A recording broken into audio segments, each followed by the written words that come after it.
Hey Danny, how you doing, man? Season 5, bitch! Woohoo!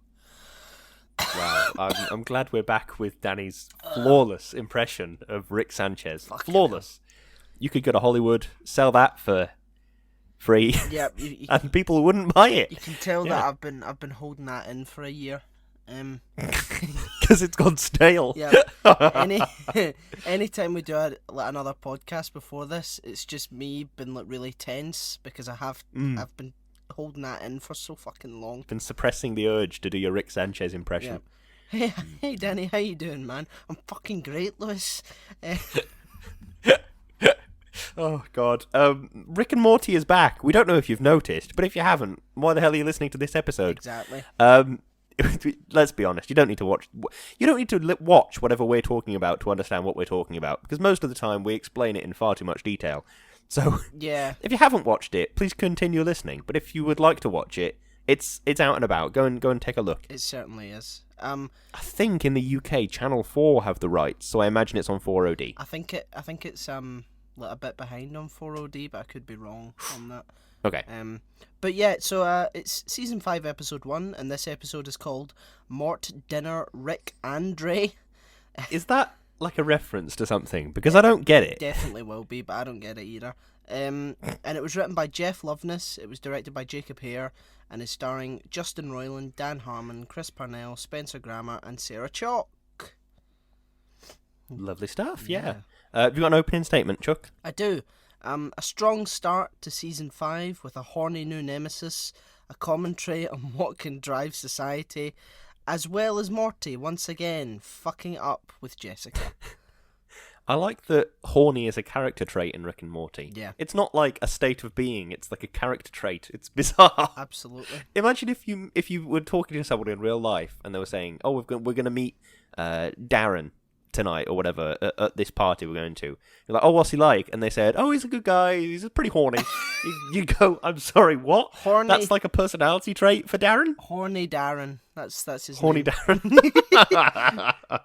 Yeah, my opening statement is very brief. Headlong into insanity we go. Rick and Morty is one of the only shows that, like, you watch it and you are just enveloped in the insanity of it.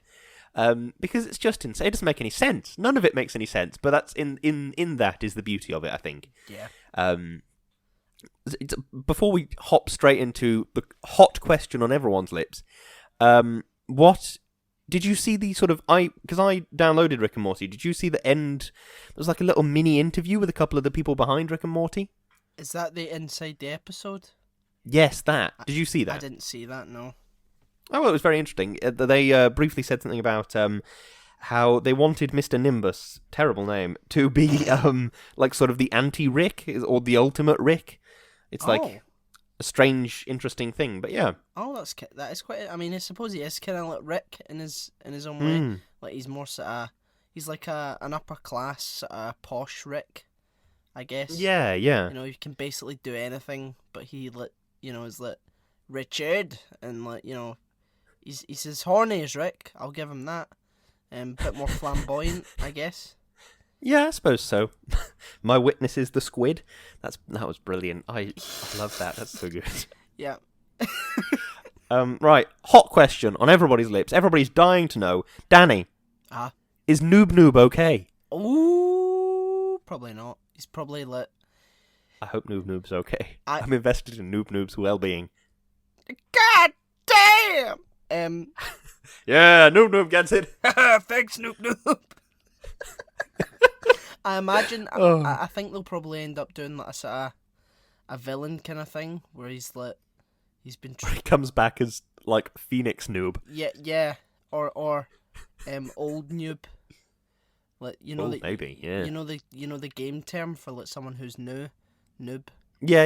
Like old noob or no longer noob or something like that. Yeah, Pro, MLG Pro. That's what it'll come back as. Ex-noob. That's what it'll be called. Ex-noob. Previously noob, now top-level gamer. Yep. Go on, have you got a cheeky CRQ? I do. If hatred and fear makes a society function, and it's really the only thing that's going to work on the planet, should that society be allowed to exist? Or should life well, I just think stop? it would be horrific to say any society should not be allowed to exist. That's a terrifying thing to think. I don't know, because I suppose it's how, what's your policy on leaving them alone? Because they're not having a nice time, are they? Like no one's like, yeah, great, we're having a great time as we're doing this. They're just kind of marching towards death, waging a war against this demon that might exist. Do you know what I mean? It's not a fun time for them. Like, I would prioritize having a fun time over, like, marching towards death and trying to get into an alternate dimension. Do you know what I mean? Yeah.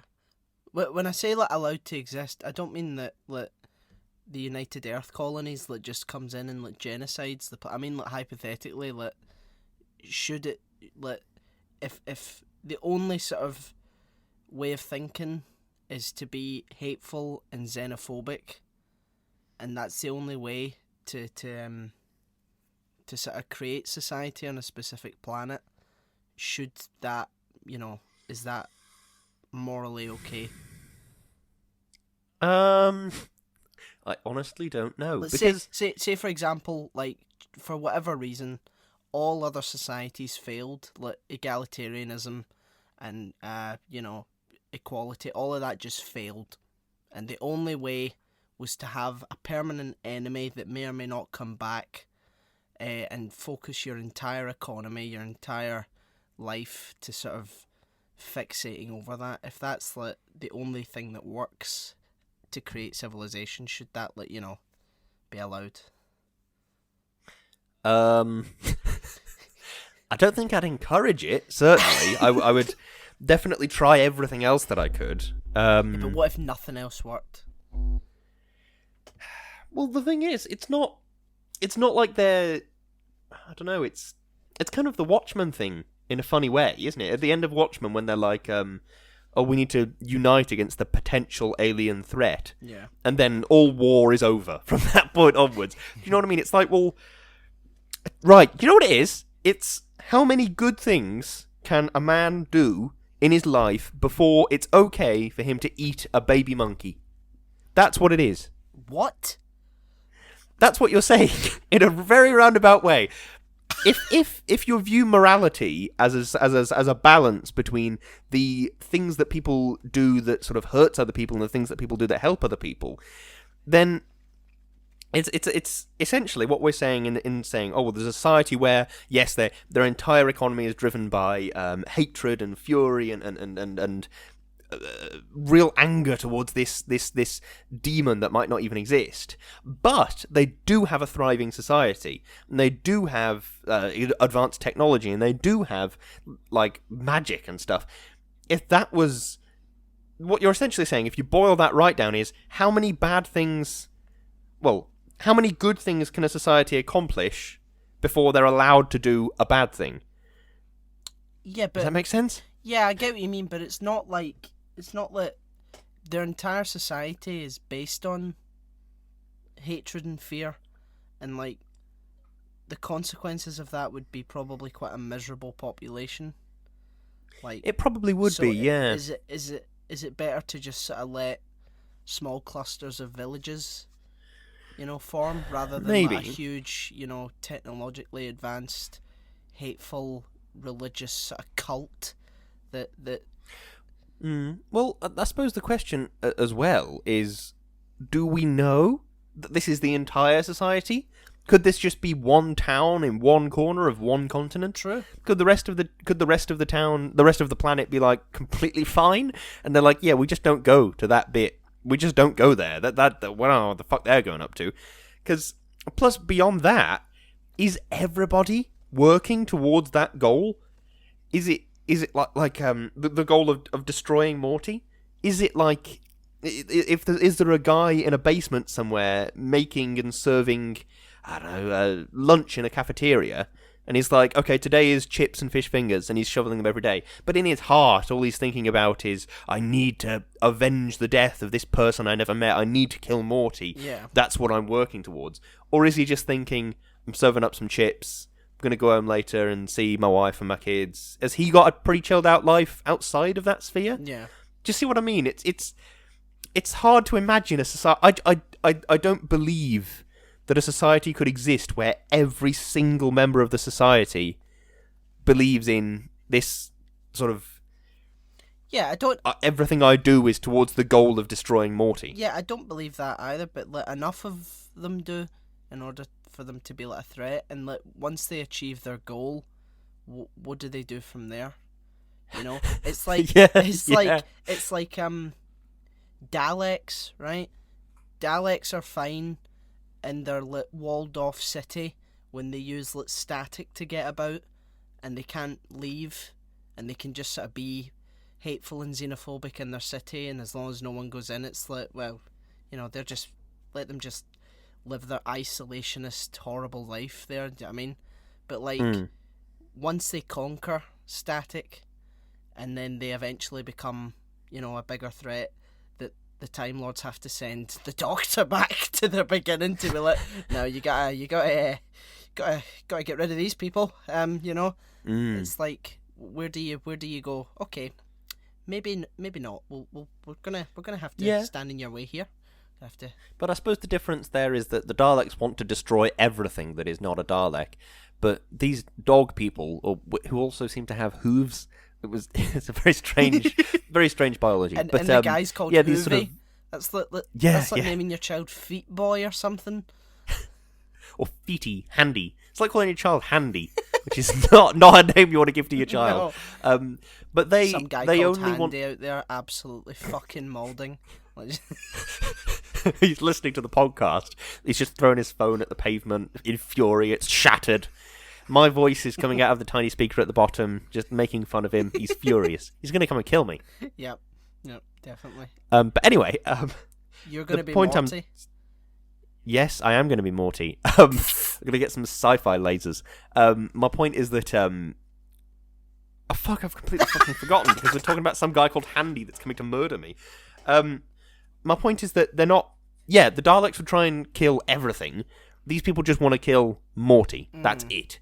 Like, is it worth scapegoating Morty to have a society in which is so advanced? Because it's... if a ruling council of people in this dog society are like, yeah, we need to go after Morty and kill him, okay, but does every single person think that way? I just can't believe that. Because we see people in power that are like, no, he doesn't exist. He doesn't exist. He definitely doesn't exist. So, surely people who aren't in power are like, well, you know, he probably doesn't exist, but I've just got to earn my wage and go home and go to Tesco's. And do you know what I mean? Yeah, no, I get what you mean.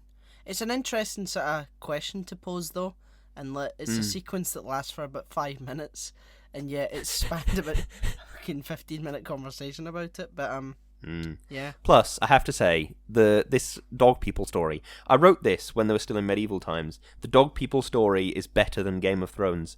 I was more intrigued by the political manipulation in this dog story subplot of a Rick and Morty episode. Is this maybe the twin planet of Dog World where Snowball lives? Maybe this is Dog World. Do you know, I want to talk about it at some point, but there's a sort of illustration sort of book that's gained popularity again called All Tomorrows.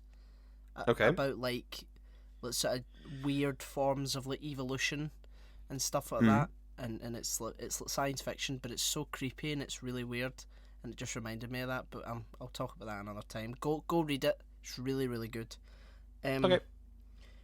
So Nimbus was around when Nick was Nick. Who the fuck's Nick the Plasterer. Nick, it's Nimbus. He's infecting my words. When Rick was married to Diane. So it would seem so, yeah. So was he part of the gang with like Squanchy and maybe bird person? Maybe he was like their backstage guy who was like plugging in cables and adjusting levels and stuff. Yeah. Or like, because apparently for some reason he controls the police, Yep. Which is really weird. And they say it as if you're a fucking idiot for asking why. They're like, he's Mr. Nimbus, Jerry. He controls the police. Get with the program, Jerry. Fuck. Like, isn't the whole point like that Rick has broken the treaty between land and sea? So why does he own the police on land?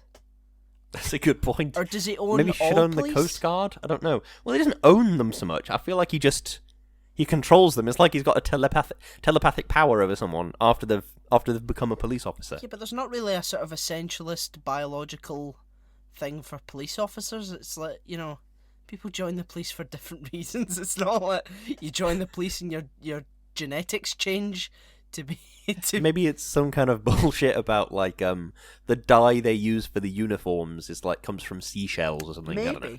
Maybe, but like are all police? Is it every police officer everywhere on every world? I think that's the implication. Yeah. So maybe that's what he did when he was like, with Rick and all that. Like they would. I guess so. Yeah. They would break into somewhere and Mr. Nimbus would do his 7-inch bulge dance, and like the police would be like, "Let's get out of here." I like that Summer is taking inspiration from Rick's list of catchphrases. Yes. Let's lick dicks. I'm sorry, what, Summer? Was it? That's not. Was it that's not a tits? catchphrase. Oh, I don't know. I presumed it was dicks. I thought it was tits. I didn't listen very hard. Yeah. Who knows?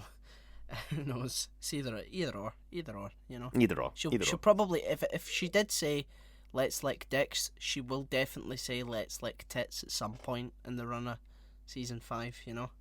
Yeah, probably. It's nice to see. Why wouldn't the go on? No. It's changing the topic, so I'll let you. Oh, I'm changing the topic too. Oh. Why wouldn't the dog people just move the wine? Maybe I don't know, because maybe they're more focused on this portal and the idea of little Yeah, I Morty, suppose. rather than he's taking some wine back, you know. But then again, why wouldn't they just appease Morty? Why would Yeah.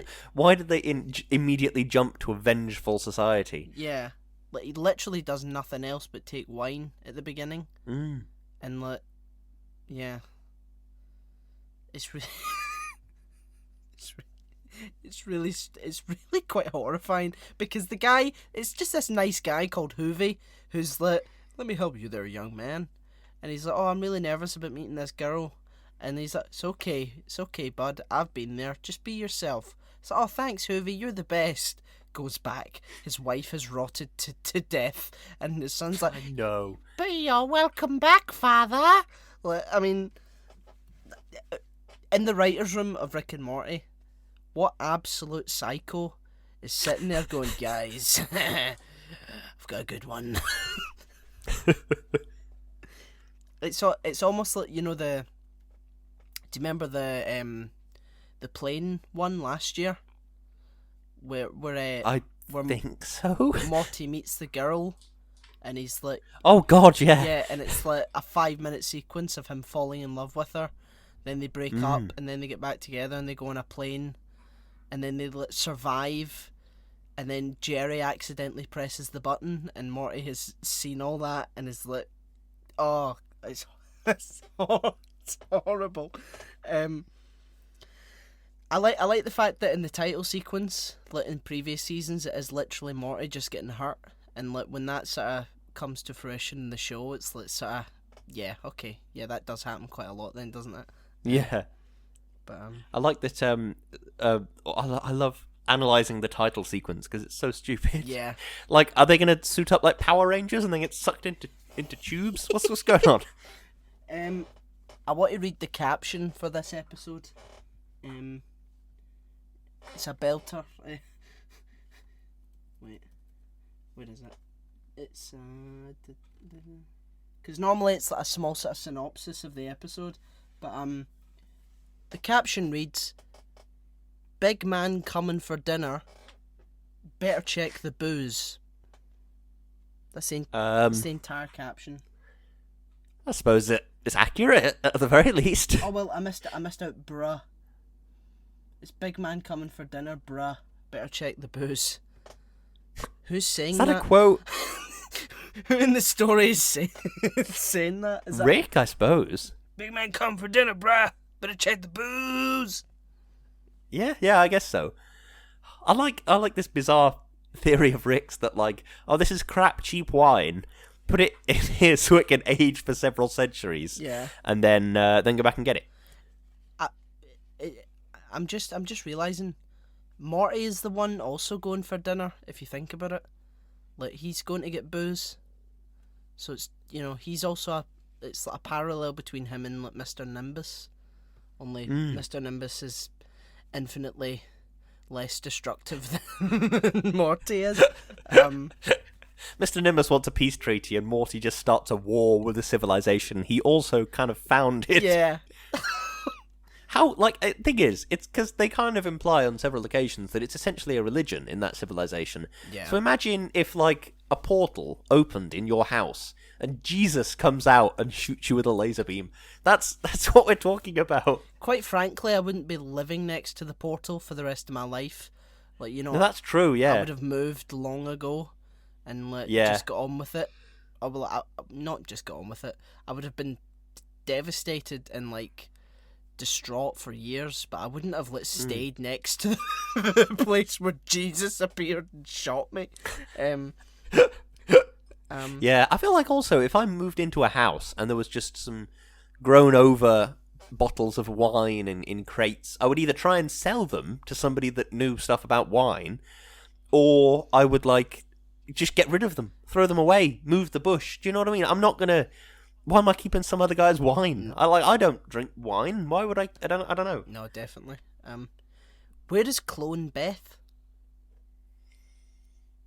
I don't know. 'Cause, out there kicking ass, I suppose. I know, but the implication is that we've got two badass mums now. It would be nice if she was I mean, I suppose it's a lot to sort of add in to one episode, There's a lot of sort of character stuff going on in this episode, and it's all it has to be squeezed in quite tightly. You've got Morty with the civilization, you've got Rick with Nimbus, you've also got Morty with Jessica, you've got Beth and Jerry desperate for a threesome with a fish man. It's kind of insane because they say in one sentence, Dr. What's the doctor's name? Wong, racist name. Yeah, Dr. Wong has never steered us wrong. And then they also say, let's do this thing with Rick's nemesis, this random man who's also kind of a fish that has just arrived at the house. Yeah. Do you know what I mean? Arrives at the house, sexually assaults both of them, and then, oh yeah, we're healthy now because we watch porn together. Is that the definition of healthy? I do like that because it's because they're so unhealthy. And how they've had a very bad relationship in previous seasons. Them doing the most weird off-brand things that aren't necessarily as destructive as they were before is somehow healthy now. Yeah, because you can see that coming into a previous episode where they had a bad relationship. You can see that coming in and being a negative thing to their relationship, like they were watching porn and Jerry was getting too into it or something. Yeah, you can kind of see that being the driving force behind another split between Berry and Jeff. It is Nimbus. He's doing this. He's messing with our minds. He is, yes. Nimbus is having threesomes and he's messing with our brains. Yep. My name is Lanny and this is Dewis. How you doing? Yep, that's the one. Yep. I only really have one other note. Okay, hit me with it. What are your top tier predictions for season 5? Sorry, I was yawning. Oh, fuck. Sorry, I didn't sleep very well last night. Fucking hell. I'll say that. I'll say that again and try and at least pretend. No, I fucking heard you the first time. At least Christ. pretend that you give a shit. Oh. Okay, man, dude. What's your top? Yeah, bro. What's up, bro? What's your top tier predictions for season 5, man? Well, David Bowie's weird brother. Christopher Walken. Well, the love child of David Bowie and Christopher Walken. I think that I think Rick is going to not develop as much as we think he will. Yeah. I think that he's going to remain pretty much like this throughout the entire season, because they know they've had such an insane number of episodes commissioned that they've got plenty of time to fuck about with Rick. No one's going to stop him, sort of thing. Yeah. So I reckon they're just going to concentrate on the other characters for now. I think we might get some summer character development. I think Beth and Jerry, it might come into a running joke where like every episode they do a ridiculous sex thing. Like, even might just be at the end of one completely isolated episode, you see Jerry walking into the house with a box labelled sex swing kit or something. Like, do you know what I mean? I think it's going to become, like, with every episode, they're going to do something weird and weirdly sexual, like, as like a cameo joke. Yeah, what would be funny is that, like, because they think it's healthy, their kinks, like, get increasingly unhealthy, like, as the season goes on. Yeah, we'd like open a door and like they're both wearing wetsuits and dripping with Vaseline. They're like, okay, ready to go. Yep. No, that's a good prediction. What do you think is going to happen? What's your hot predict? Hot predict. I don't know. I think. Yep. I'm hoping that Rick will either like commit to change, or he will completely stagnate and be like maybe like spin into like a villain, because like he's been like sort of spurned at the end of season 3 and 4 now. Like he's like the lowest status character, you know, and he's made to feel bad every single time.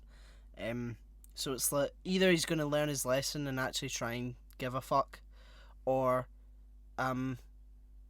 he'll be like, fuck this, I'm just going to be as horrible as possible. Or maybe not. Maybe they'll just keep the sort of dynamic that they have now. Maybe that's the dynamic that works.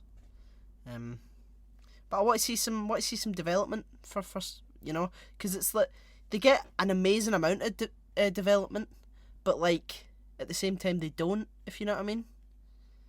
It's like like Jessica is like now a time god or something like that.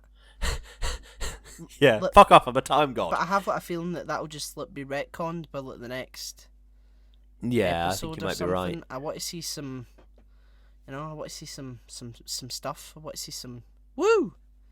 That's different, you know. Yeah. Do you reckon we'll get any evil Morty stuff? I hope so. You know, exciting times. I hope we. But I know that if I was writing it, I'd be terrified, because they set it. They set it up in such an amazing way, where it's like treated so seriously, and the iconic music was playing, and people are dead and all that, and it's like holy shit, what is going to happen here? But like it would have to be very well thought out, you know, and I wouldn't want to play it too soon, because once that's done, I don't know, they don't really have anything else in the works, you know. That's a good point. I'd be interested to see, because I mean it's pointless speculating about it, because I think in theory they have two choices: either de-escalate it in a Stephen Moffat with the Doctor going, "Am I a good man? Am I a bad man? I'm an idiot." Yeah, and doing that, which Christ knows they're not going to do that, because everybody would hate that. Yeah, or they can actually try and do something clever with it. And I think that's what they're going to really try and do. Yep. But I think it's pointless trying to speculate about that, because could anyone predict even this episode, which doesn't appear to be connected to anything? Do you know what I mean? Yeah, true, definitely. But we shall see. Yeah, I think I'm out of notes. Yeah, I am out of notes too. Have you got a closing statement? Yes, it is. I am Mr. Nimbus, and that's it. I am Mr. Nimbus. Let me wiggle my dick around. Yeah, Richard. I hope we see more in Nimbus. I like Nimbus. You know, I like Rick's reaction to Nimbus. Yeah, it's like, it's my nemesis. It's my fucking nemesis. All right. Yeah, a good episode, nice and sort of self-contained. I'm looking forward to the rest of the series. It's hard to say much more than that, because it's just such a good episode, and there's no real other bits, you know? Yeah, definitely. But yeah, that was Rick and Morty season 5, episode 1. Woo! Welcome back. Woo! Yeah. Excellent. No doubt another TV show that we like will return at the same time, and we'll have to fucking choose between one of them. Yep. The Boys season 3 or Better Call Saul or something. I think Better Call Saul will be coming back maybe next year, I think. Oof, okay, we're safe with that one then. Yeah, but we'll see how The Boys goes. But yeah, do we have some shilling to do? We always have shilling to do. Go on, Yes. lead the way. We have link trees. Lewis's link tree is linktr.ee/Lewis_Brindley. Mine's is /O'Hiram. And the podcast's is /Shouting Into the Void. There you will find our socials, our Instagram, our YouTube, our Facebook. Go have a look. Go treat yourself. Yeah. We have a PayPal donate button, so anything you can spare, anything at all would be greatly appreciated. We also have Patreon, and we want to take the opportunity, as we do every week, to thank our wonderful, wonderful patrons. Chloe. Thank you. Darius. Thank you. Sophie. Thank you. Peter. Thank you. Aditya. Thank you. Richard. Thank you. Natalie. Thank you. And Dougie. Thank you, one and all. You keep the lights on at Void Towers, and this week, one of my jobs is to renew the podcast hosting. So you are literally helping us massively. So thank you very, very much for that. Yes, thank you. And it's also, by the time everyone listens to this, it's the start of a new month. So hopefully the patrons that have renewed with us are still here and still supporting us. And if that's the case, we want to thank you so much. And we hope that some new people will join your esteemed ranks. Indeed. You get a whole host of benefits, including, but not limited to, listening into the episodes as we record them, which is what our esteemed patron Darius has been doing this entire time. Yes. So if you would like to listen to all the bits of the show that we have to cut out, including Danny's 3-minute sneeze that he did earlier, I don't even know how he managed it. But if you want to listen to all those bits and get other bits and bobs and perks, you can go to our Patreon at patreon.com/shoutingintothevoid, and you can check out all of our rewards and all the rest of it. Thank you. Yes.